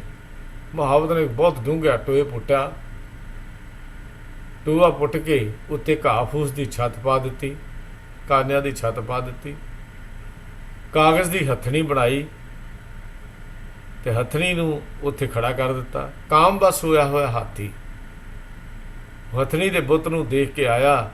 ਜਦੋਂ ਹੀ ਪੈਰ ਉਹਦੇ ਵਿੱਚ ਰੱਖੇ, ਛੱਤ ਟੁੱਟੀ, ਥੱਲੇ ਜਾ ਕੇ ਡੂੰਘੇ ਟੋਏ 'ਚ ਡਿੱਗ ਪਿਆ। ਤੇ ਡੂੰਘੇ ਟੋਏ 'ਚ ਡਿੱਗੇ ਹੋਏ ਨੂੰ 2-3 ਮਹੀਨੇ ਹਾਥੀ ਨੂੰ ਭੁੱਖਾ ਰੱਖਿਆ ਜਾਂਦਾ ਹੈ, ਨਿਰਬਲ ਕਰ ਦਿੱਤਾ, ਕਮਜ਼ੋਰ ਕਰ ਦਿੱਤਾ ਜਾਂਦਾ ਹੈ। ਤੇ ਫਿਰ ਇਸ਼ਾਰਿਆਂ ਤੇ ਨੱਚਦਾ ਹੈ ਅਨੁਖ ਦੇ। ਐਡਾ ਵੱਡਾ ਹਾਥੀ ਇੱਕ ਮੁਹਾਵਤ ਦੇ ਇਸ਼ਾਰਿਆਂ ਤੇ ਤੁਰਦਾ ਹੈ, ਔਰ ਸਿਰ ਦੇ ਉੱਤੇ ਅੰਕਸ ਪੈਂਦਾ ਹੈ। ਉਹ ਲੋਹੇ ਦਾ ਬਣਾਇਆ ਹੋਇਆ ਤਿੱਖਾ ਸੂਆ ਚੁੱਭਦਾ ਹੈ ਜਦੋਂ ਹਾਥੀ ਕਿਤੇ ਇੱਧਰ ਉੱਧਰ ਕਰੇ। ਬਸ ਇਹੋ ਹੀ ਤਾਂ ਹਾਲ ਹੈ। ਇਹ ਵਿਚਾਰਾ ਜੀਵ ਵੀ ਮੋਹ ਮਾਇਆ ਹੰਕਾਰ ਅਤੇ ਮੇਰੀ ਕਾਰਨ ਮੇਰੀ ਕਰਕੇ ਇਹ ਰੱਬ ਤੋਂ ਆਪਣੀ ਵੱਖਰੀ ਹਸਤੀ ਸਮਝ ਕੇ ਦੁਨੀਆ ਤੋਂ ਨਾ ਜਾਵਾਂ, ਇਸ ਭਾਵਨਾ ਨਾਲ ਬਾਗੀ ਹੋਇਆ ਜਨਮ ਮਰਨ ਦੀ ਭਟਕਣਾ ਵਿੱਚ ਪੈਂਦਾ ਹੈ। ਜੇ ਕਿਧਰੇ ਇਹ ਗੱਲ ਸਮਝ ਵੀ ਆ ਜਾਏ, ਆਗਿਆ ਆਵੇ ਆਗਿਆ ਜਾਏ, ਨਾਨਕ ਜਾਂ ਭਾਵੇ ਤਾਂ ਲੈ ਸਮਾਏ, ਤਾਂ ਫਿਰ ਪ੍ਰੀਤਮ ਨੂੰ ਸੱਧ ਨੂੰ ਮਿੱਠੀ ਕਰਕੇ ਮੰਨ ਕੇ ਫਿਰ ਵਾਪਸ ਚਲਾ ਜਾਏਗਾ, ਜੇ ਸਮਝ ਆ ਜਾਏ। ਪਰ ਆਪਣੇ ਕਰਮਾਂ ਦਾ ਦਾਵਾ ਨਾ ਬਣ, ਖਿਆਲ ਕਰੀ ਮੁੜ ਰੱਬੀ ਜੋਤ ਵਿੱਚ ਅਭੇਦ ਹੋਣਾ ਹੈ। ਤਾਂ ਫਿਰ ਆਗਿਆ ਆਵੇ ਆਗਿਆ ਜਾਏ, ਨਾਨਕ ਜਾਂ ਭਾਵੇ ਤਾਂ ਲੈ ਸਮਾਏ ਤੇ ਉੱਤੇ ਪਹਿਰਾ ਦੇ। ਜੰਮਦੇ ਨੂੰ ਜਦੋਂ ਮਾਇਆ ਨੇ ਘੇਰ ਲਿਆ, ਉਦੋਂ ਤੇਰੀ ਤ੍ਰਿਸ਼ਨਾ ਦੀ ਫਾਹੀ ਤੇਰੇ ਗਲ ਵਿੱਚ ਪਾ ਦਿੱਤੀ, ਤੇ ਫਿਰ ਖੁਆਰੀ ਦਾ ਰਾਹ ਜਿਹੜਾ ਸੀ ਤੈਨੂੰ ਮਿਲ ਗਿਆ। ਉਹ ਗੁਰੂ ਪਾਤਸ਼ਾਹ ਨੇ ਲਿਖਿਆ, ਹਰ ਬਿਸਰਤ ਸਦਾ ਖੁਆਰੀ, ਪਰ ਨਾਲ ਹੀ ਕਿਹਾ ਤਾਂ ਕੋ ਧੋਖਾ ਕਹਾਂ ਵਿਆਪੇ, ਜਾਂ ਕੋ ਓੜ ਤੁਹਾਰੀ। ਸੰਸਾਰ 'ਚ ਆਪਾਂ ਦੇਖਦੇ ਹਾਂ ਵੀ ਬਹੁਤੇ ਸੁਖੀ ਨਜ਼ਰ ਲੋਕੀ ਜਿਹੜੇ ਸਾਨੂੰ ਆਉਂਦੇ ਨੇ। ਮੈਂ ਆਮ ਜੀਵਨ ਦੀ ਕਹਾਣੀ ਵੀ ਆਪਣੀ ਬਿਆਨ ਕਰ ਰਿਹਾ, ਜੋ ਜੀਵ ਦੇ ਜੀਵਨ ਦੀ ਕਹਾਣੀ ਕੀ ਹੈ। ਕਿ ਸੰਸਾਰ ਦੇ ਵਿੱਚ ਅਸੀਂ ਦੇਖਦੇ ਹਾਂ ਕਿ ਬਹੁਤੇ ਲੋਕ ਜਿਹੜੇ ਸਾਨੂੰ ਦਿਸਦੇ ਨੇ ਜਾਂ ਸਾਡੇ ਨਜ਼ਰ 'ਚ ਪੈਂਦੇ ਨੇ, ਬਾਹਰੋਂ ਬੜੇ ਸੁਖੀ ਹੁੰਦੇ ਨੇ। ਮਾਇਆ ਨੇ ਸੁੱਖਾਂ ਦੇ ਇੰਨੇ ਪਰਦੇ ਉਹਨਾਂ ਦੇ ਅੱਗੇ ਲਟਕਾ ਦਿੱਤੇ ਹੈ ਕਿ ਉਹਨਾਂ ਦੇ ਪਿੱਛੇ ਦਿਨ ਰਾਤ ਦੁੱਖਾਂ ਨਾਲ ਜੀਵਨ ਜਿਹੜਾ ਗੁਜ਼ਰਿਆ ਹੁੰਦਾ ਹੈ, ਉਹ ਕਿਸੇ ਨੂੰ ਨਜ਼ਰ ਨਹੀਂ ਆਉਂਦਾ। ਹੈਰਾਨੀ ਦੀ ਗੱਲ ਇਹ ਹੈ ਕਿ ਦੁੱਖਾਂ ਦੇ ਬਾਵਜੂਦ ਵੀ ਲੋਕਾਂ ਨੂੰ ਦੱਸ ਵੀ ਹੋ ਰਿਹਾ ਕਿ ਮੈਂ ਸੁਖੀ ਹਾਂ। ਕਦੀ ਨਹੀਂ ਬੰਦਾ ਇਹ ਕਹਾਣੀ ਆਪਣੀ ਦੱਸਦਾ। ਇੱਕ ਦਿਖਾਵਾ, ਇੱਕ ਛਲਾਵਾ, ਪ੍ਰਗਟਾਵਾ। ਸੁੱਖਾਂ ਦਾ ਘਰ ਅਸਲੀਅਤ ਨੂੰ ਗੁਰੂ ਪਾਤਸ਼ਾਹ ਜੀ ਦਾ ਪਾਵਨ ਬਚਨ ਪ੍ਰਗਟ ਕਰਦਾ ਹੈ। ਉਹ ਹੈ ਬਸੰਤ ਸਵਰਗ ਲੋਕੈ, ਜਿੱਤੇ ਪ੍ਰਿਥਵੀ ਨਵ ਖੰਡਨਾ, ਵਿਸਰੰਤ ਹਰ ਗੋਪਾਲੇ, ਨਾਨਕ ਤੇ ਪ੍ਰਾਣੀ ਉਦਿਆਨ ਬ੍ਰਾਹਮਣ ਹੈ। ਇਹ ਜਸਰੀ ਕੀ ਵਾਰ ਵਿੱਚ ਗੁਰੂ ਪਾਤਸ਼ਾਹ ਦਾ ਬਚਨ ਹੈ। ਫਿਰ ਕਰ ਕੀ ਭਲਿਆ, ਜਦੋਂ ਸਮਝ ਆ ਗਈ, ਫਿਰ ਪਰਮੇਸ਼ਰ ਦਾ ਮਾਰਗ ਛੱਡ ਕੇ ਮਨੁੱਖ ਭਟਕਣਾ ਵਿੱਚ ਨਹੀਂ ਪੈਂਦਾ, ਫਿਰ ਪਰਮੇਸ਼ਰ ਦੇ ਮਾਰਗ ਦਾ ਪਾਂਧੀ ਬਣਦਾ ਹੈ। ਤੇ ਫਿਰ ਇਸ ਮਨੁੱਖ ਨੂੰ ਜੀਵਨ ਦੀ ਕਹਾਣੀ ਨੂੰ ਅੱਗੇ ਤੋਰਦਾ ਹੈ, ਅੱਗੇ ਤੁਰਿਆ ਜਾਂਦਾ ਹੈ। ਹੁਣ ਇਹ ਸੋਚ ਤੈਨੂੰ ਇਹ ਮਨੁੱਖਾ ਜਨਮ ਦਾ ਮਿਲਿਆ ਹੀ ਕਿਉਂ ਸੀ, ਇਹਦੀ ਹੁਣ ਅਗਲੀ ਵਿਚਾਰ ਕਰੀਏ ਵੀ ਕੀ ਹੈ ਜੀਵਨ ਮਨੁੱਖਾ ਦੇ ਹੀ ਹੈ ਕੀ ਚੀਜ਼। ਹਰ ਇੱਕ ਰੁਤਬੇ ਤੇ ਪਹੁੰਚਣ ਦੇ ਲਈ ਨਾ ਬੜੀ ਕਿਸੇ ਨਾ ਕਿਸੇ ਘਾਲ ਕਮਾਈ ਦੀ ਮਿਹਨਤ ਹੁੰਦੀ ਹੈ। ਕਿਸੇ ਰੁਤਬੇ ਤੇ ਪਹੁੰਚਣ ਦੇ ਲਈ ਸਿਖਰ ਦਾ ਡੰਡਾ ਇਹ ਪ੍ਰਗਟ ਕਰਦਾ ਹੈ ਕਿ ਉੱਥੇ ਪਹੁੰਚਣ ਵਾਸਤੇ ਪੌੜੀ ਤੋਂ ਕੁਝ ਹੋਰ ਡੰਡੇ ਵੀ ਹਨ। ਸਿਖਰ ਦੇ ਡੰਡੇ ਤੇ ਪਹੁੰਚਣ ਤੋਂ ਪਹਿਲਾਂ ਹੋਰ ਡੰਡਿਆਂ ਤੇ ਚੜ੍ਹਨਾ ਪੈਂਦਾ ਹੈ। ਇਕੱਲੀ ਸਿਖਰ ਦੇ ਹੱਥ ਕੋਈ ਨਹੀਂ ਪਾ ਸਕਦਾ। ਜਿਨ੍ਹਾਂ ਨੂੰ ਮਿਹਨਤ ਤੇ ਕਸ਼ਟ ਨਾਲ ਇੱਕ ਇੱਕ ਕਰਕੇ ਚੜ੍ਹਨਾ ਪੈਂਦਾ ਹੈ। ਸਟੈਪਸ, ਪੌੜੀਆਂ, ਸਟੇਅਰਸ ਤੇ ਚੜ੍ਹਨਾ, ਇੱਕ ਇੱਕ ਕਰਕੇ ਚੜ੍ਹਨਾ ਪੈਂਦਾ। ਇੱਕ ਇੱਕ ਕਰਕੇ ਚੜ੍ਹਦਾ ਜਾਂਦਾ ਤਾਂ ਹੀ ਜਾ ਕੇ ਕਿਤੇ ਆਖਰ ਤੇ ਡੰਡਾ ਅਖੀਰਲਾ ਨਸੀਬ ਹੁੰਦਾ ਹੈ। ਤੇ ਤਾਂ ਹੀ ਉਹਨੂੰ ਮੰਜ਼ਿਲ ਤੇ ਜਾ ਕੇ ਪਹੁੰਚਦਾ ਹੈ। ਹਰ ਮੰਜ਼ਿਲ ਤੇ ਪਹੁੰਚਿਆ ਹੋਇਆ ਰਾਹੀ ਇਸ ਗੱਲ ਦੀ ਇੱਕ ਪ੍ਰਤੱਖ ਉਦਾਹਰਨ ਐਗਜ਼ੈਂਪਲ ਹੈ ਸਾਡੇ ਸਾਹਮਣੇ ਕਿ ਬੜਾ ਲੰਮਾ ਪੈਂਦਾ ਤੈਅ ਕਰਕੇ ਕਦਮ ਨਾਲ ਮਾਪਦੰਡ ਨਾਲ ਜਾ ਕੇ ਤੁਰ ਕੇ ਇੱਕ ਨਿਜ਼ਮ ਵਿੱਚ ਚੱਲ ਕੇ ਡੰਡਿਆਂ ਤੇ ਚੜ੍ਹ ਕੇ ਹੀ ਇੱਕ ਮੰਜ਼ਿਲ ਦੀ ਪ੍ਰਾਪਤੀ ਹੁੰਦੀ ਹੈ। ਤੇ ਹਰ ਬੰਦਾ ਜਿਹੜਾ ਮੰਜ਼ਿਲ ਤੇ ਪਹੁੰਚ ਜਾਏ ਉਹਨੂੰ ਗੱਲ ਪਤਾ ਲੱਗਦੀ ਹੈ। ਕਦੀ ਇਹ ਨਹੀਂ ਹੁੰਦਾ ਇੱਕ ਡੰਡਾ ਵੀ ਕਿਤੇ ਵਿੱਚੋਂ ਮਿਸ ਹੋ ਜਾਏ ਬੰਦਾ ਥੱਲੇ ਨੂੰ ਡਿੱਗਦਾ। ਪਹਾੜ ਦੀ ਚੋਟੀ ਤੇ ਪਹੁੰਚਿਆ ਜੀਵ ਇਸ ਗੱਲ ਦਾ ਸੂਚਕ ਹੈ ਕਿ ਕਦੇ ਯਾਤਰਾ ਦੀ ਆਰੰਭਤਾ ਉਹ ਨੀਵੇਂ ਥੱਲੇ ਤੋਂ ਕੀਤੀ ਸੀ। ਨੀਵੇਂ ਥੱਲੇ ਤੋਂ ਉੱਚੇ ਚੋਟੀ ਤੇ ਖੜੇ ਹੋਏ ਨੂੰ ਇਹ ਗੱਲ ਅਹਿਸਾਸ ਹੋਣਾ ਚਾਹੀਦਾ ਹੈ ਕਿ ਜੀਵਨ ਦੀ ਯਾਤਰਾ ਉੱਥੋਂ ਥੱਲੇ ਸ਼ੁਰੂ ਕੀਤੀ ਸੀ ਤੇ ਨੀਵੇਂ ਥੱਲੇ ਤੋਂ ਤਲ ਤੋਂ ਕਸ਼ਟ ਭੋਗਦਿਆਂ ਹੋਇਆਂ, ਦੁੱਖ ਹਟਾਉਂਦਿਆਂ ਹੋਇਆਂ, ਚੜ੍ਹਾਈ ਦੇ ਰਸਤੇ ਵਿੱਚ ਆਏ ਹੋਏ ਕਸ਼ਟ ਅਤੇ ਔਕੜਾਂ ਨੂੰ ਦੇਖਦਿਆਂ ਹੋਇਆਂ ਕਦਮ ਨਾਲ ਕਦਮ ਮਿਲਾ ਕੇ ਜਾ ਕੇ ਚੋਟੀ ਤੇ ਚੜ੍ਹਿਆ ਜਾਂਦਾ ਹੈ। ਸਭ ਤੋਂ ਉੱਤਮ ਚੋਟੀ ਸੰਸਾਰ ਦੀ ਹੈ ਮਨੁੱਖ ਜਨਮ। ਸਭ ਤੋਂ ਉੱਤਮ ਚੋਟੀ ਇਹ ਮਨੁੱਖੀ ਜਾਮਾ ਪ੍ਰਾਪਤ ਕਰਨ ਵਾਲੇ ਹਰ ਇੱਕ ਜੀਵ ਦੀ ਇੱਕ ਬਹੁਤ ਹੀ ਲੰਬੀ ਦਾਸਤਾਨ ਹੈ। ਇਸ ਦਾਸਤਾਨ ਦਾ ਦੀ ਆਰੰਭ ਵੀ ਖੇਡਦਿਆਂ ਪੈਦਾ ਹੋਏ ਹੰਕਾਰ ਕਾਰਨ ਮਾਲਕ ਦੀ ਆਗਿਆ ਦਾ ਭੰਗ ਕਰਨਾ ਸੀ। ਇਹ ਖੇਡ ਕਿਉਂ ਆਰੰਭ ਹੋਈ? ਮਾਲਕ ਦੀ ਆਗਿਆ ਤੋਂ ਭੰਗ ਕਰਨਾ ਸੀ। ਜੀਵ ਦੀ ਕਹਾਣੀ ਕੁਛ ਇਹੋ ਜਿਹੀ ਹੈ। ਇੱਥੋਂ ਮੁੜ ਨਾ ਜਾਣ ਦੀ ਬਗਾਵਤੀ ਲੜਾਈ ਵਿੱਚ ਹਾਰੇ ਜਾਣ ਕਰਕੇ ਜੂਨਾਂ ਦੀ ਭਟਕਣਾ ਪੈਂਦੀ ਹੈ। ਇੱਥੋਂ ਹਾਰੇ ਹੋਏ ਉਹਨੂੰ ਗੁਰੂ ਸਾਹਿਬ ਜੀ ਨੇ ਫਿਰ ਬਾਣੀ ਦੇ ਵਿੱਚ ਬਿਆਨ ਕੀਤਾ, ਕਈ ਜਨਮ ਭੈ ਕੀਟ ਪਤੰਗਾ, ਕਈ ਜਨਮ ਗਜ ਮੀਨ ਕਰੂੰਗਾ, ਕਈ ਜਨਮ ਪੰਖੀ ਸਰਪ ਹੋਇਓ, ਕਈ ਜਨਮ ਹੈਬਰ ਬ੍ਰਿਖ ਜੋਇਓ, ਬਿਲ ਜਗਦੀਸ਼ ਮਿਲਨ ਕੀ ਬਰੀਆ, ਚੰਕਾਲ ਇਹ ਦੇਸ ਜਰੀਆ। ਕਈ ਜਨਮ ਸੈਲ ਗਿਰ ਕਰਿਆ, ਕਈ ਜਨਮ ਗਰਭ ਹਿਰ ਖਰੀਆ, ਕਈ ਜਨਮ ਸਾਖ ਕਰ ਉਪਾਇਆ, ਕਈ 184 ਜੋਨ ਪਰਮਾਇਆ। ਪਤਾ ਨਹੀਂ ਕਿੰਨੇ ਜੂਨਾਂ ਦੇ ਵਿੱਚ ਕਿੱਥੋਂ ਲੰਘ ਕੇ ਤੇਰੀ ਕਹਾਣੀ ਦੇ ਸ਼ੁਰੂ ਹੁੰਦੀ ਹੈ। ਇਹ ਤਾਂ ਤੈਨੂੰ ਰਸਤੇ ਦੇ ਪਿੰਡੇ ਆ ਨਾ। ਮਨੁੱਖਾ ਜਨਮ ਦੇ ਚੜ੍ਹਨ ਦੀ ਜੀ ਉੱਚਤਮ ਚੋਟੀ ਹੈ। ਇਹ ਪਿੰਡਿਆਂ ਨੂੰ ਚੜ੍ਹ ਕੇ ਨਿਕਲਿਆ ਕਿਤੇ, ਖਿਆਲ ਕਰੀ। ਕੀੜਿਆਂ ਪਤੰਗਿਆਂ, ਹਾਥੀ, ਮੱਛੀ, ਪਾਣੀ ਦੇ ਜੀਵ ਬਣ ਕੇ ਜ਼ਿੰਦਗੀਆਂ ਦੇ ਡੰਡਿਆਂ ਨੂੰ ਭੋਗਦਾ ਰਿਹਾ। ਕਈ ਵਾਰੀ ਪੰਛੀ ਬਨਸਪਤੀ ਤੇ ਕਈ ਰੂਪਾਂ ਦੇ ਜਨਮ ਪਹਾੜਾਂ ਦੇ ਉੱਤੋਂ ਚੜ੍ਹਾ ਕੇ ਉਸ ਚੋਟੀਆਂ ਤੇ ਪਹੁੰਚਣ ਦਾ ਤੇਰਾ ਸੀ ਉਹ ਹੋਇਆ। ਜੀਵ ਦੇ ਪਿਛੋਕੜ ਦੀ ਇਹ ਦੁੱਖਾਂ ਭਰੀ ਦਾਸਤਾਨ ਨੂੰ ਗੁਰੂ ਨਾਨਕ ਦੇਵ ਪਾਤਸ਼ਾਹ ਜੀ ਨੇ ਬਿਆਨ ਕੀਤਾ। ਕੇਤੇ ਰੁੱਖ ਬਿਰਖ ਹਮ ਚੀਨੇ, ਕੇਤੇ ਪਸ਼ੂ ਉਪਾਏ, ਕੇਤੇ ਨਾਗ ਕੁਲੀ ਮੈਂ ਆਏ, ਕੇਤੇ ਪੰਖ ਉਡਾਏ। ਤੇ ਸਤਿਗੁਰੂ ਜੀ ਕਹਿੰਦੇ ਨੇ, ਗੁਰੂ ਅਰਜਨ ਦੇਵ ਪਾਤਸ਼ਾਹ ਫਿਰ ਮਾਲਕਾ ਆਏ ਅਨਕ ਜਨਮ ਭ੍ਰਮ ਸ਼ਰਨੀ, ਬੜੇ ਤੋਂ ਭਰ ਕੇ ਬੜੀਆਂ ਭਟਕਣਾ ਤੋਂ ਬਾਅਦ ਮਨੁੱਖਾ ਦੇਹੀ ਦੀ ਤੈਨੂੰ ਪ੍ਰਾਪਤੀ ਹੋਈ ਹੈ। ਹੁਣ ਇਹਦੀ ਕੀਮਤ ਨਹੀਂ ਕਹੀ ਜਾ ਸਕਦੀ। ਇਹ ਅਮੋਲਕ ਹੈ ਦਾਤ, ਮਨੁੱਖਾ ਦੇਹੀ ਇਹ ਅਮੋਲਕ ਦਾਤ ਹੈ ਜੋ ਮਾਲਕ ਨੇ ਤੈਨੂੰ ਦਿੱਤੀ, ਕਿਉਂਕਿ ਤੈਨੂੰ ਸਰਦਾਰ ਬਣਾਇਆ ਹੈ। ਸਰਦਾਰ ਕੇਵਲ ਲਫ਼ਜ਼ੀ ਕਾਰਵਾਈ ਨਹੀਂ ਹੈ, ਇਹੋ ਹੀ ਜਨਮ ਹੈ ਜਿਸ ਵਿੱਚ ਆ ਕੇ ਤੂੰ ਨਿਰੰਕਾਰ ਨੂੰ ਮਿਲ ਸਕਦਾ ਹੈ, ਦੀਦਾਰ ਕਰ ਸਕਦਾ ਹੈ। ਇਸੇ ਕਰਕੇ ਸਰਦਾਰ ਹੈ, ਇਸੇ ਕਰਕੇ ਤੇਰੀ ਜੂਨ ਸ੍ਰੇਸ਼ਟ ਹੈ, ਇਸੇ ਕਰਕੇ ਤੈਨੂੰ ਰੱਬ ਨੇ ਵਿਵੇਕ ਬੁੱਧੀ ਦਿੱਤੀ ਹੈ ਕਿ ਚੰਗੇ ਤੇ ਮਾੜੇ ਦੀ ਪਰਖ ਕਰਦਾ ਹੋਇਆ ਆਪਣੇ ਨਿਰੰਕਾਰ ਦੇ ਦੇਸ਼ ਦੀਆਂ ਮੰਜ਼ਿਲਾਂ ਦੀ ਪੌੜੀਆਂ ਤੇ ਚੜ੍ਹਦਾ ਤੁਰਿਆ ਚਾਹ। ਨਿਰੰਕਾਰ ਨੇ ਵਿਵੇਕ ਬੁੱਧੀ ਇਸੇ ਕਰਕੇ ਤਾਂ ਦਿੱਤੀ ਹੈ।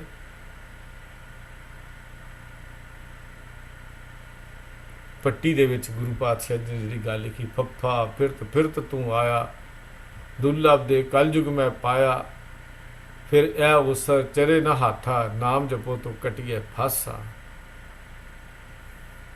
ਗੁਰੂ ਪਾਤਸ਼ਾਹ ਕਹਿੰਦੇ ਤੇ ਜਨਮ ਵਜਾਈ ਨਾ ਗਵਾ ਲਈ। ਅਕਾਲ ਪੁਰਖ ਦੇ ਬੋਲ ਹਨ ਕਿ ਮਨੁੱਖ ਜਾਮਾ ਇੱਕ ਅਜਿਹਾ ਜਾਮਾ ਹੈ, ਅਜਿਹੀ ਦਸ਼ਾ ਹੈ ਜਿੱਥੇ ਖਲੋ ਕੇ ਜੀਵ ਭੂਤਕਾਲ ਵੱਲ ਵੀ ਝਾਤ ਮਾਰ ਸਕਦਾ ਹੈ ਤੇ ਜਿੱਥੋਂ ਹੁਣ ਤੱਕ ਦੀਆਂ ਸਾਰੀਆਂ ਕੀਤੀਆਂ ਭੁੱਲਾਂ ਤੋਂ ਸਬਕ ਲੈ ਕੇ ਆਪਣੇ ਭਵਿੱਖ ਨੂੰ ਵੀ ਸਵਾਰ ਸਕਦਾ ਹੈ। ਇੱਕ ਐਸਾ ਜਾਮਾ ਹੈ ਵੀ ਪਿਛਲੇ ਕੀਤੇ ਹੋਏ ਆਪਣੇ ਜੀਵਨ ਨੂੰ ਵੀ ਦੇਖ ਸਕਦਾ ਹੈ ਵੀ ਕੀ ਗਲਤੀਆਂ ਕੀ ਰਸਤੇ 'ਚ ਅਸੀਂ ਗੁਨਾਹ ਕੀਤੇ ਨੇ। ਤੇ ਆਉਣ ਵਾਲੇ ਜੀਵਨ ਦੇ ਲਈ ਇੱਕ ਚੰਗਾ ਮਾਰਗ ਜਿਉਣ ਦੀ ਜਾਚ ਵੀ ਇੱਥੋਂ ਸਿੱਖ ਸਕਦਾ ਹੈ। ਇੱਕ ਐਸਾ ਜਾਮਾ ਹੈ ਜਿਹੜਾ ਮਾਲਕ ਨੇ ਬਖਸ਼ਿਸ਼ ਕੀਤਾ, ਤਾਂ ਹੀ ਤੈਨੂੰ ਸਰਦਾਰ ਕਿਹਾ, ਤਾਂ ਹੀ ਇਹਨੂੰ ਸਰਦਾਰ ਬਣਾਇਆ। ਜਿਹੜੀਆਂ ਗਲਤੀਆਂ ਕਰਕੇ ਲੰਮੀ ਭਟਕਣਾ ਵਿੱਚ ਦੁੱਖ ਕਸ਼ਟ ਝੱਲਣੇ ਪਏ, ਉਹ ਗਲਤੀਆਂ ਹੁਣ ਅਗਲੇ ਭਵਿੱਖ ਵਿੱਚ ਨਾ ਕਰਕੇ ਹੋਣ। ਇਹ ਸਹੀ ਸੇਧ ਵੀ ਸਾਨੂੰ ਇਸ ਮਨੁੱਖਾ ਜਨਮ ਵਿੱਚ ਹੀ ਮਿਲਦੀ ਹੈ। ਮਨੁੱਖੀ ਜਾਮਾ ਤਾਂ ਬਹੁਤ ਜ਼ਿੰਮੇਵਾਰੀ ਵਾਲਾ ਹੈ, ਕਾਰਜ ਹੈ ਮਨੁੱਖਾ ਦੇ ਹੀ, ਕਿਉਂਕਿ ਇੱਥੋਂ ਫਿਰ ਯਾਤਰਾ ਵੀ ਸ਼ੁਰੂ ਹੋ ਸਕਦੀ ਹੈ। ਜੇ ਨਾ ਸਮਝੇ, ਇੱਥੇ ਸਾਰੀ ਯਾਤਰਾ ਦਾ ਅੰਤ ਵੀ ਹੋ ਸਕਦਾ ਹੈ ਤੇ ਇੱਥੇ ਯਾਤਰਾ ਮੁੜ ਕੇ ਵੀ ਸ਼ੁਰੂ ਹੋ ਸਕਦੀ ਹੈ। ਇਸੇ ਕਰਕੇ ਮਾਲਕ ਸੱਚੇ ਪਾਤਸ਼ਾਹ ਕਹਿੰਦੇ, ਇਹੀ ਤੇਰਾ ਅਵਸਰ, ਇਹੀ ਤੇਰੀ ਬਾਰ, ਘਟ ਭੀਤਰ ਤੂੰ ਦੇਖ ਵਿਚਾਰ। ਤਾਂ ਹੀ ਕਹਿੰਦੇ ਨੇ ਪਾਤਸ਼ਾਹ, ਇਹੋ ਹੀ ਵਾਰੀ ਹੈ, ਇਹੀ ਤੇਰੀ ਅਵਸਰ ਹੈ, ਇਹ ਤੇਰੀ ਬਾਤ ਹੈ। ਅੰਦਰ ਝਾਤ ਮਾਰ ਕੇ ਦੇਖ ਲੈ, ਪਿਛਲੇ ਨੂੰ ਦੇਖ, ਅਗਲਾ ਸਵਾਰ। ਬਸ ਕਹਾਣੀ ਤਾਂ ਸਾਰੀ ਇਹੋ ਹੀ ਹੈ ਨਾ। 184 ਜੋਨ ਅਬਾਈ ਸਭਾ, 184 ਜੋਨ ਸਬਾਈ, ਮਾਨਸ ਕੋ ਪ੍ਰਭ ਦੀ ਵਡਿਆਈ। ਇਸ ਪੌੜੀ ਤੇ ਜੋ ਨਰ ਚੂਕੈ, ਸੋ ਆਏ ਜਾਏ ਦੁੱਖ ਪਾਇਂਦਾ। ਫਿਰ ਉਸ ਕਹਾਣੀ ਵਿੱਚ ਘੜਿਆ ਜਾਏਗਾ। ਗੁਰਮਤਿ ਦੇ ਜਿਹੜੇ ਵਿਦਵਾਨ ਨੇ ਨਾ, ਉਹਨਾਂ ਨੇ ਦੋ ਤਰ੍ਹਾਂ ਦੀਆਂ ਗੱਲਾਂ ਕੀਤੀਆਂ ਹਨ। ਇੱਕ ਕਰਮ ਜੂਨੀ, ਦੂਜਾ ਭੋਗ ਜੂਨੀ। ਕਰਮ ਜੂਨੀ ਜਿਸ ਵਿੱਚ ਕੀਤੇ ਕਰਮਾਂ ਦਾ ਲੇਖਾ ਜੋਖਾ ਰੱਬੀ ਦਰਬਾਰ 'ਚ ਹੋਇਆ। ਕਰਮ ਜੂਨੀ ਮਨੁੱਖਾ ਜਨਮ ਕਰਮ ਜੂਨੀ ਹੈ, ਜਿਸ ਕਰਕੇ ਬਾਰ-ਬਾਰ ਸਮਝਾਇਆ ਗਿਆ ਵੀ ਐਸਾ ਕੰਮ ਮੂਲੇ ਨਾ ਕੀਚੇ ਜਿਤ ਅੰਤ ਪਛੋਤਾਈਏ। ਵੀ ਉਹ ਕੰਮ ਨਾ ਕਰ ਬੈਠੀ ਜਿਹੜਾ ਤੈਨੂੰ ਪਛਾਉਣਾ ਪਾਵੇ। ਜਿਤ ਕੀਤਾ ਪਾਈਏ ਆਪਣਾ ਸਾਕਾਲ ਬੁਰੀ ਕਿਉਂ ਘਾਲੀਏ। ਕਰਮ ਜੂਨੀ ਹੈ। ਇਹੋ ਕਾਰਨ ਹੈ ਕਿ ਮਨੁੱਖ ਨੂੰ ਚੰਗੇ ਜਾਂ ਚੰਗੇ ਕਰਮਾਂ ਦੇ ਲਈ, ਸ਼ੁਭ ਕਰਮਾਂ ਲਈ ਜਾਂ ਸ਼ੁਭ ਅਮਲਾਂ ਲਈ ਤਾਂ ਹੀ ਪ੍ਰੇਰਿਆ ਜਾਂਦਾ ਹੈ। ਗੁਰੂ ਸਾਹਿਬ ਜੀ ਤਾਂ ਬਾਰ-ਬਾਰ ਇਹ ਗੱਲ ਕਹਿੰਦੇ ਨੇ ਵੀ ਤੇਰੀ ਕਰਮ ਜੂਨੀ ਹੈ, ਚੰਗੀ ਬਣਦੀ ਜਾਵੇ, ਇਹ 'ਚ ਬੀਜ ਚੰਗਾ ਪਾ। ਮਨੁੱਖਤਾ ਦੇ ਸ੍ਰੇਸ਼ਟ ਧਰਮ ਉਹੀ ਮੰਨਿਆ ਹੈ ਗੁਰੂ ਅਰਜਨ ਦੇਵ ਪਾਤਸ਼ਾਹ ਜੀ ਨੇ, ਜਿਸ ਵਿੱਚ ਪ੍ਰੇਮਾ ਭਗਤੀ ਦੇ ਨਾਲ ਨਾਲ ਨਿਰਮਲ ਕਰਮ ਵੀ ਹੋਣ। ਕਿਉਂਕਿ ਮਨੁੱਖੀ ਜੁਮਾ ਕਰਮ ਭੂਮੀ ਹੈ, ਕਰਮ ਜੂਨੀ ਹੈ। ਸਰਬ ਧਰਮ ਮੈਂ ਸ੍ਰੇਸ਼ਟ ਧਰਮ, ਹਰ ਕੋ ਨਾਮ ਜਪ ਨਿਰਮਲ ਕਰਮ। ਦੋਈ ਚੋਂ ਨਾ ਦੋ ਹੀ ਚੀਜ਼ਾਂ ਨੇ। ਦੂਜੀਆਂ ਜੂਨਾਂ ਜਿਹੜੀਆਂ ਭੋਗੀਆਂ ਜੂਨਾਂ ਜਿਹੜੀਆਂ ਹਨ, ਉਹਨਾਂ ਪ੍ਰਤੀ ਕੋਈ ਉਪਦੇਸ਼ ਨਹੀਂ ਕੀਤਾ। ਬੰਦੇ ਨੂੰ ਕਿਹਾ ਬੰਦਿਆਂ ਤੋਂ ਬੰਦਾ ਬਣ, ਬੰਦਿਆਂ ਵਾਲੇ ਕੰਮ ਕਰ, ਕਿਉਂਕਿ ਤੂੰ ਕੰਮ ਬੰਦਿਆਂ ਵਾਲੇ ਨਹੀਂ ਕਰ ਰਿਹਾ। ਕਿਉਂਕਿ ਉਹ ਅਜਿਹਾ ਕਰ ਹੀ ਨਹੀਂ ਸਕਦੀਆਂ ਜਿੰਨਾ ਮੁੜ ਕੇ ਰੱਬੀ ਰੂਪ ਵਿੱਚ, ਦੂਜੀਆਂ ਜੂਨਾਂ ਰੱਬੀ ਰੂਪ ਵਿੱਚ ਜਾਂਦੀਆਂ ਨੇ। ਉਹ ਤਾਂ ਸਿਰਫ ਭੋਗਦੀਆਂ ਹਨ ਆਪਣੇ। ਇਸ ਤਰ੍ਹਾਂ ਮੰਨ ਲਈਏ ਕਿ ਕਿਸੇ ਗੁਨਾਹ ਕਰਕੇ, ਕਿਸੇ ਅਪਰਾਧ ਕਾਰਨ ਮਨੁੱਖ ਕੈਦੀ, ਇੱਕ ਕੈਦ ਵਿੱਚ ਕੈਦੀ ਬਣਾ ਕੇ ਬੰਦ ਕਰ ਦਿੱਤਾ ਗਿਆ। ਕੈਦ ਵਿੱਚ ਦਿਨ ਰਾਤ ਗੁਜ਼ਾਰਦਿਆਂ ਇੱਕ ਆਸ ਲਾਈ ਬੈਠਾ ਹੈ ਕਿ ਮੇਰੀ ਅਗਲੀ ਤਰੀਕ ਜੱਜ ਦੇ ਸਾਹਮਣੇ ਪੇਸ਼ ਹੋਣ ਦੀ ਹੈ, ਜਿਸ ਦਿਨ ਮੇਰੇ ਕੇਸ ਦੀ ਸੁਣਵਾਈ ਹੋਵੇਗੀ। ਮੇਰੇ ਉਸ ਦਿਨ ਇਹ ਹੱਕ ਹੋਵੇਗਾ ਕਿ ਮੈਂ ਅਪਰਾਧੀ ਬਣਨ ਤੋਂ ਪਿੱਛੇ ਵਰਤੇ ਹਾਲਾਤ ਦੱਸ ਕੇ ਆਪਣੀ ਸਫਾਈ ਪੇਸ਼ ਕਰ ਸਕਾਂ। ਇਹੋ ਹੀ ਸਕੀਮਾਂ ਕੱਢਦਾ। ਕੈਦ ਵਿੱਚ ਗੁਜ਼ਾਰੇ ਕੈਦੀ ਦੇ ਦਿਨਾਂ ਵਿੱਚ ਇੱਕ ਭੋਗੀ ਜੂਨੀ ਵਾਲੇ ਹਨ ਤੇ ਜੱਜ ਸਾਹਮਣੇ ਪੇਸ਼ ਹੋਣ ਲਈ ਮਿਲੀ ਤਰੀਕ ਕੇਵਲ ਇੱਕ ਦਿਨ ਕਰਮ ਜੂਨੀ ਵਾਂਗ ਹੈ। ਜੇਕਰ ਇਹ ਕੈਦ ਮਿਲੀ ਤਰੀਕ ਵੀ ਕੈਦ ਵਿੱਚ ਗੁਜ਼ਾਰ ਦੇਵੇ ਤੇ ਜੱਜ ਦੇ ਕੋਲ ਅਦਾਲਤ ਵਿੱਚ ਪੇਸ਼ ਹੀ ਨਾ ਹੋਵੇ, ਤਾਂ ਫਿਰ ਇਹ ਮਿਲਿਆ ਹੋਇਆ ਕਰਮ ਦਿਨ ਵੀ ਭੋਗ ਦਿਨ ਵਾਂਗ ਗੁਜ਼ਰ ਜਾਏਗਾ, ਜੇ ਆਪਣਾ ਕੁਝ ਵੀ ਨਾ ਕੀਤਾ। ਫਿਰ ਪਤਾ ਨਹੀਂ ਦੁਬਾਰਾ ਕਦੋਂ ਤਰੀਕ ਮਿਲੇਗੀ, ਕਦੋਂ ਡੇਟ ਪਵੇਗੀ। ਕਦੋਂ ਕੋਰਟ 'ਚ ਫੈਸਲੇ ਹੋਣਗੇ? ਕਿਸ ਤਰ੍ਹਾਂ ਚੱਲੇਗਾ? ਫਿਰ ਨਾ ਕੈਦ ਕੱਟੀ ਜਾਏਗੀ, ਨਾ ਸਜ਼ਾ ਤੋਂ ਮਾਫੀ ਮਿਲੇਗੀ। ਜਨਮਾਂ ਜਮਾਂਤਰਾਂ ਦੀ ਭਟਕਣਾ ਵੀ ਕੈਦ ਹੈ। ਜਨਮਾਂ ਜਮਾਂਤਰਾਂ ਦੀ ਭਟਕਣਾ ਵੀ ਇੱਕ ਕੈਦ ਹੈ ਗੁਰੂ ਕੇ ਪਿਆਰਿਓ, ਜਿਸ ਵਿੱਚੋਂ ਇਹ ਸੋਚ ਸੋਚ ਕੇ ਭੋਗਦਾ ਰਿਹਾ ਕਿ ਕਦੇ ਮੈਨੂੰ ਰੱਬੀ ਦਰਬਾਰ ਵਿੱਚ ਜਾਣ ਲਈ ਮਨੁੱਖਾ ਜਮਾ ਰੂਪੀ ਤਰੀਕ ਮਿਲੇਗੀ, ਜਾ ਕੇ ਰਜੋਈ ਰੂਪ ਵਿੱਚ ਆਪਣੇ ਅਪਰਾਧਾਂ ਦੀ ਗੱਲ ਦੱਸ ਕੇ ਜਨਮ ਮਰਨ ਦੀ ਕੈਦ ਤੋਂ ਛੁਟਕਾਰਾ ਪਾ ਲਵਾਂਗਾ। ਇਹ ਲੰਮੇ ਸਫ਼ਰ ਦੀ ਆਸ ਤੇ ਜਾਣ ਤੋਂ ਮੈਂ ਬਚ ਜਾਵਾਂਗਾ। ਤੇ ਫਿਰ ਜਾ ਕੇ ਕਹਾਂਗਾ, ਹੂੰ ਆਇਆ ਦੂਰੋਂ ਚੱਲ ਕੇ ਮੈਂ ਤੱਕੀ ਤੋਂ ਸ਼ਰਨਾਏ ਜੀਓ, ਮੈਂ ਆਸਾ ਰੱਖੀ ਚਿੱਤ ਮੈਂ, ਮੇਰਾ ਸਭੋ ਦੁੱਖ ਗਵਾਏ ਜੀਓ। ਰੱਬੀ ਦਰਬਾਰ 'ਚ ਇਹ ਬੇਨਤੀਆਂ ਕਰੇਗਾ। ਇਹ ਹੈ ਜਨਮ ਸਾਡਾ, ਮਨੁੱਖੀ ਦੇਹੀ ਦੀ ਗੱਲ। ਇਹ ਹੈ ਕੁਝ ਕਰਨ ਦੇ ਲਈ। ਇਸ ਯਾਤਰਾ ਦੇ ਵਿੱਚੋਂ ਮਨੁੱਖ ਦੇਹੀ ਦਾ ਰੋਲ ਕੀ ਹੈ, ਕਿਵੇਂ ਮਿਲੀ ਹੈ, ਇਹ ਚੀਜ਼ਾਂ ਸਾਰੀਆਂ ਗੁਰਮਤਿ ਨੇ ਸਾਨੂੰ ਸਮਝਾਈਆਂ ਹਨ। ਗੁਰੂ ਕਿਰਪਾ ਕਰੇ ਇਹ ਥੋੜ੍ਹੀ ਬਹੁਤੀ ਸਮਝ ਸਾਨੂੰ ਵੀ ਆਉਂਦੀ ਜਾਵੇ। ਨਿਤਾ ਪ੍ਰਤੀ ਆਪਣੀ ਕਰਮ ਭੂਮੀ ਵਿੱਚ ਉਹ ਬੀਜ ਬੀਜੀਏ ਜਿਹੜਾ ਪ੍ਰਫੁੱਲਤ ਹੋ ਜਾਏ, ਅਤੇ ਉਸ ਬੀਜ ਨੂੰ ਜਿਹਨੂੰ ਨਾਮ ਰੂਪੀ, ਸੇਵਾ ਰੂਪੀ, ਸਿਮਰਨ ਰੂਪੀ ਫਲ ਲੱਗ ਜਾਏ। ਜਿਸ ਦਿਨ ਉਹ ਫਲ ਲੱਗ ਗਿਆ, ਉਹ ਦਿਨ ਸੱਚਮੁੱਚ ਕਰਤੇ ਦੇ ਘਰ 'ਤੇ ਅਸੀਂ ਪ੍ਰਵਾਨ ਹੋ ਜਾਵਾਂਗੇ। ਬਾਕੀ ਵਿਚਾਰਾਂ ਅਸੀਂ ਅਗਲੇ ਹਫ਼ਤੇ ਹੋਰ ਅੱਗੇ ਕਰਾਂਗੇ ਜੀ। ਕੋਈ ਭੁੱਲ ਚੁੱਕ ਦੀ ਖਿਮਾ, ਪਿਆਰ ਸਹਿਤ ਫਤਿਹ ਦੀ ਸਾਂਝ ਕਰੋ ਜੀ। ਵਾਹਿਗੁਰੂ ਜੀ ਕਾ ਖਾਲਸਾ, ਵਾਹਿਗੁਰੂ ਜੀ ਕੀ ਫਤਿਹ। ਵਾਹਿਗੁਰੂ ਜੀ ਕੀ ਫਤਿਹ।